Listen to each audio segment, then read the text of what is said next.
It was trick or treat for offensive linemen in Philadelphia as both the Eagle and Cowboy defensive lines dominated the line of scrimmage. Eagles tackle Jerry Sizemore, number 76, was rushed off his feet as ex-boxer Ed Too Tall Jones, number 72, registered his first professional knockout.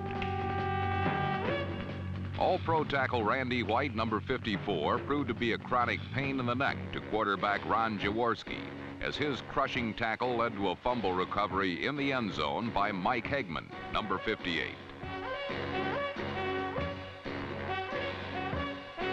With both star running backs Wilbert Montgomery and Tony Dorsett knocked out of the game with injuries, the final result figured to be determined by the passing game. The Eagles hope to take advantage of rookie cornerback Steve Wilson, number 45, with Harold Carmichael.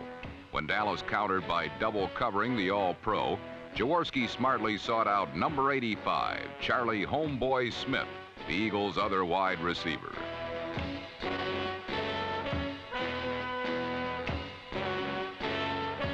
The Eagles took a 17-10 lead and hung on to win when their rookie cornerback, Roynell Young, number 43, caught up with a last-chance fourth-down pass to All-Pro Tony Hill, number 80.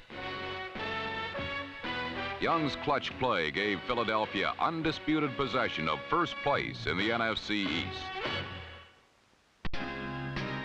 Another team that solidified their position in first place were the surging New England Patriots. Their rebirth seems to coincide with the spiritual renaissance of quarterback Steve Rogan, whose play calling has become as powerful as his strong right arm.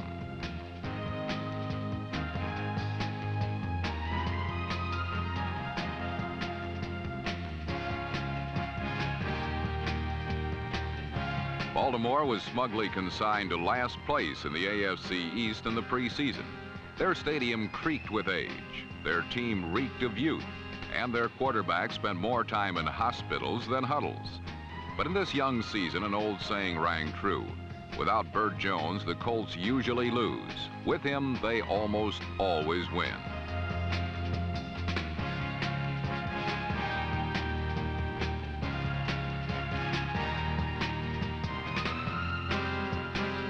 Reese McCall's touchdown gave Baltimore a 21-17 lead and a leg up on a share of first place in the AFC East. But on the ensuing kickoff, Colt hopes burst like a balloon when Horace Ivory turned the game around on one explosive play.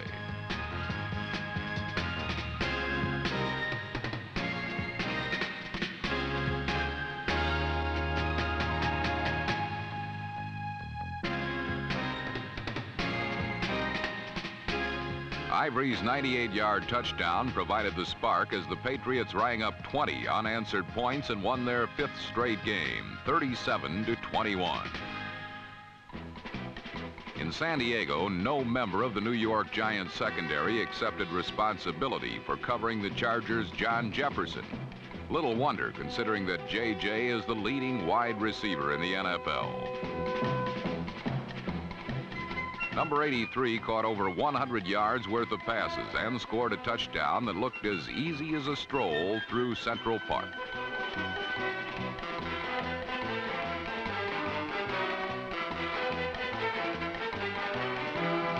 The Giants boast the worst offense in the NFL, and Chargers like number 79, Gary Big Hands Johnson, took advantage of missed blocking assignments to steamroller New York running backs.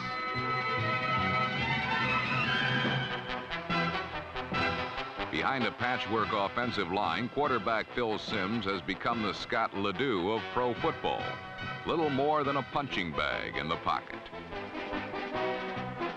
With each Sunday, Simms adds another layer of scar tissue to his already bruised body. Without talent at the skill positions, Simms is often forced to play a game of solitaire, a game where you play the hand out alone, to the last card. The Chargers, however, play the game with a stacked deck, especially on offense. Quarterback Dan Fouts threw for 444 yards and 3 touchdowns. The last a 31-yarder to number 86 John Floyd, as San Diego routed the forlorn Giants 44-7.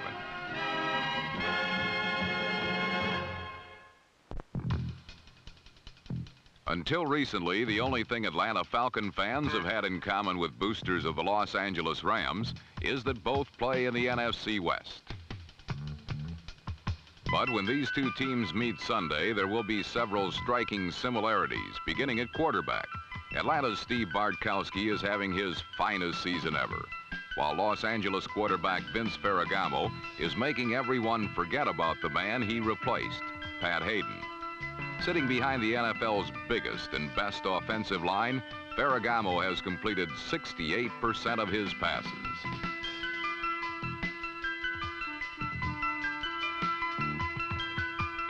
In place of an injury-slowed running attack, Ferragamo directs a smart passing game that relies on crisp execution, such as this block by guard Doug Smith.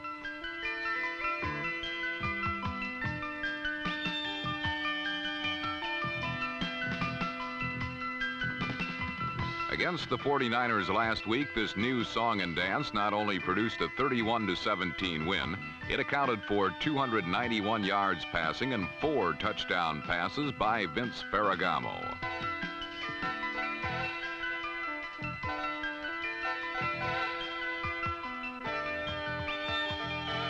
The ability to control the Rams' pass master stands as Atlanta's single most important task. But judging from last week's performance against the New Orleans Saints, the Falcons could be in trouble.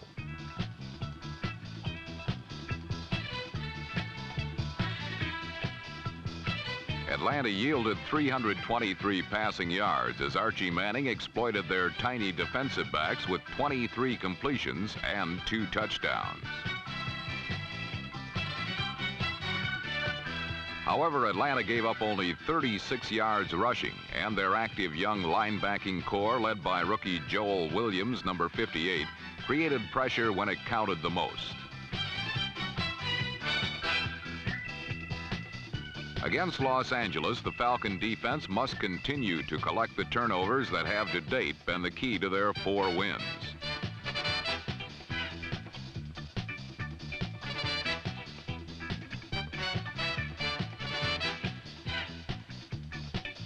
Takeaways and the resulting field position have become vital because of the Falcons' sudden offensive maturity.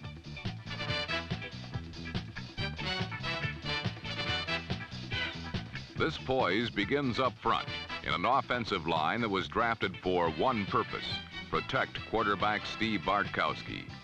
Their protection, plus number 10's improved ability to read and exploit defensive tricks like this blitz, allowed the Falcons to roll up a 41-14 treat over the Saints.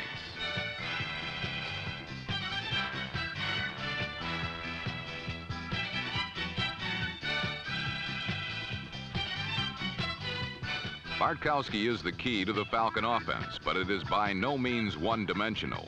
The ground game is paced by strong and eager runners such as Lynn Kane and number 31, William Andrews.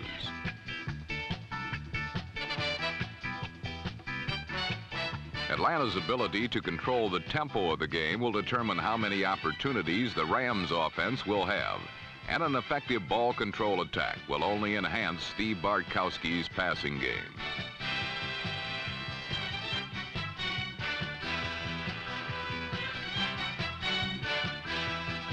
But thus far, success against the Rams defense has been more of a dream than a reality.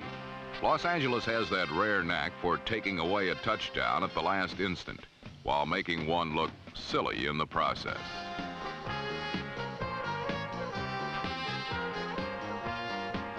The Rams secondary has collected 13 interceptions in 7 games, and their ability to keep Bartkowski from throwing deep will figure in the outcome of this Sunday's matchup. Another element to watch will be the Rams' aggressive front 4. This veteran group will no doubt use stunts like this tackle end game. This maneuver is designed to confuse blockers by switching rush lanes, so that ideally, at least one defender has an unobstructed path to the quarterback. This defensive teamwork, along with Ferragamo's hot hand, could be too much for the young Falcons to handle. But then who really knows? Because if there is one consistent web that is bound this season together, it is that the only thing you can expect is the unexpected. Pray tell, who was it that Kansas City head coach Marv Levy spotted over the horizon? None other than Denver quarterback Craig Morton, connecting on one of two early touchdown passes that gave the Broncos a 14-3 lead over the Chiefs. A few weeks ago, such a lead would have decimated the boys from Kansas City, but now their defense is playing well. Once they established control of the trenches, the Chiefs allowed the Broncos only 3 more points the rest of the day. The Kansas City defenders have been part of the reason why the team has been winning lately. Another is quarterback Steve Fuller, who once more led the opposition on a merry and futile chase.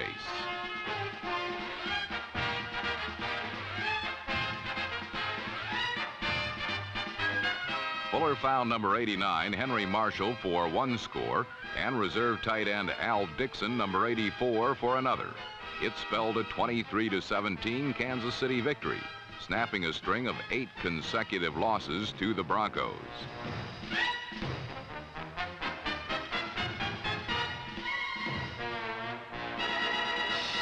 A young mobile quarterback has made all the difference for the Chiefs. There were many who hoped for the same results in Chicago, where nimble Vince Evans, number 8, started in place of Mike Phipps, number 15. Evans can run well, but his passing accuracy is still inconsistent. The opposing Lions were put on the alert. For safety Jimmy Allen, number 40, this meant keeping a watchful eye for any stray passes. Allen's extraordinary interception was one of the few bright spots for the Lions. The rest of the time, the Bears' defense shackled Pro Football's top-rated offense and its running star, Billy Sims, number 20.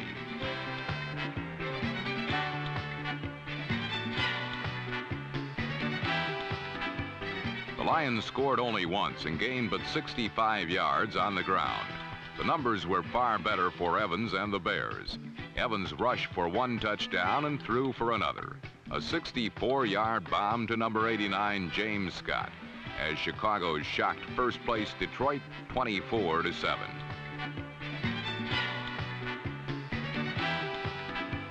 While Evans was reviving a dormant Bears passing game, down in Washington, quarterback Joe Theismann provided an emotional rescue for his club with 2 touchdown passes and over 300 yards in the air against the Cardinals.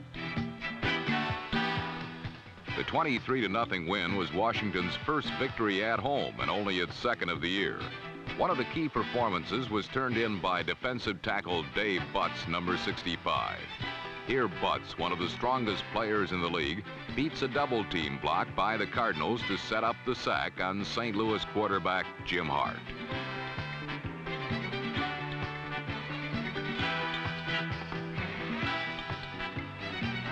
The Cardinals would be preoccupied with Butts all afternoon, enough sometimes to draw an even bigger crowd. When Butts ties up 3 Cardinal linemen, it means a clear path to the quarterback for Redskin teammate Perry Brooks, number 69. While joy reigned in Washington, there was also happiness in the Big Apple, where the Seahawks met the Jets. Why were these Hawks smiling? One reason is they always find a way to beat the Jets. A second reason, Seattle is the best road act in the NFL. The Hawks haven't won at home yet, but are dazzling on tour. An understudy like reserve runner Jeff Moore, number 32, can suddenly become a star in this road company.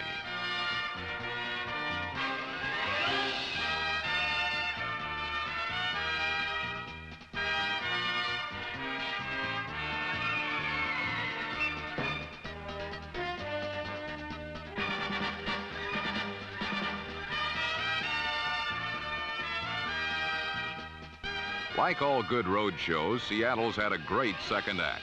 They spotted New York a 14-3 lead, then turned the game around on a blocked punt by Sam McCullum. Number 86, Jesse Green, ran it in, and the Seahawks were on their way.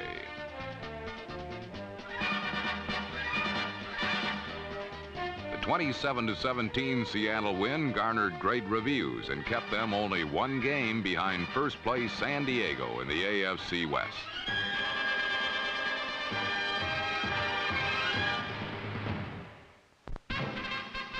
That trick-or-treat spirit was everywhere in the Orange Bowl last Sunday.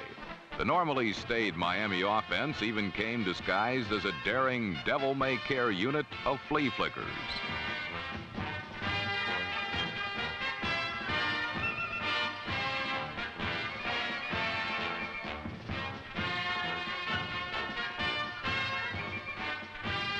This trick, however, became a treat for Buffalo's Bill Simpson, number 45. The Bills soon sent Joe Cribbs, number 20, calling for goodies. Sweeping wide has been Cribbs' bread-and-butter scoring play in 1980, and Roosevelt Leaks ensured that on this call, no one would be home. But Miami's defense eventually had Cribbs wearing a costume that he has yet to don this season, that of a mistake-prone rookie. He coughed up the football 3 times, and each fumble resulted in a Dolphin score. Don Bessalou, number 46, ran one of those fumbles in for a touchdown. And Miami's 17-14 victory suggested that the Bills may have only been posing as AFC East contenders. The Houston Oilers have acquired the ghost of Super Bowl past in order to remain contenders in the AFC Central. Dave Casper, number 87, materialized as part of a 3 tight end alignment designed to provide Earl Campbell with maximum blocking power. Campbell rushed for 203 yards on the path forged by this beefy trio, a career high. But he concluded one of his 33 carries minus the football. Campbell's loss was number 34, Cedric Brown's gain, and the Tampa Bay defensive back ran 80 yards for a score. By making eerie noises such as these, Tampa Bay put a scare into Houston, but the Oilers' defense rattled chains of their own. 8 turnovers marked this contest, and the last, an interception by Carter Hartwig, number 36, finally silenced the Bucs as the Oilers held on to win 20-14. With Ken Stabler once again completing over 60% of his passes, including a touchdown to Mike Barber, the Oilers prove that they are still capable of sending chills up and down an opponent's spine.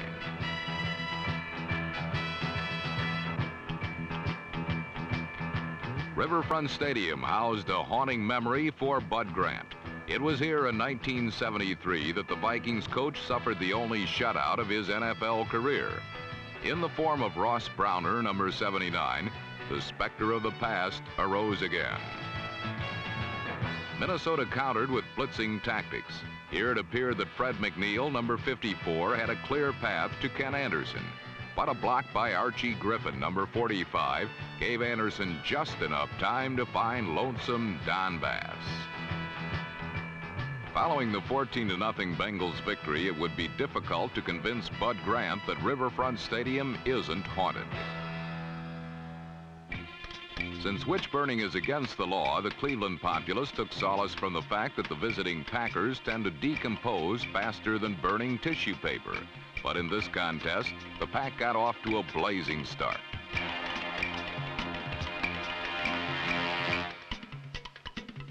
Lynn Dickey threw for nearly 400 yards, and his touchdown pass to James Lofton, number 80, demonstrated that Green Bay was fired up. The Browns, who trailed going into the 4th quarter, seemed bewitched by mysterious forces.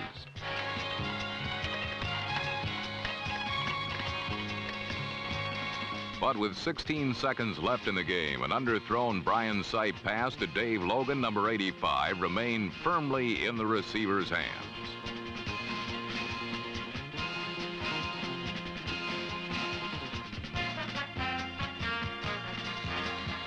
The 26-21 win was Cleveland's 4th in their last 5 games. And another look at the 46-yard touchdown pass shows that the victory resulted from Sipe withstanding a furious Green Bay blitz. then unloading off balance just in the nick of time.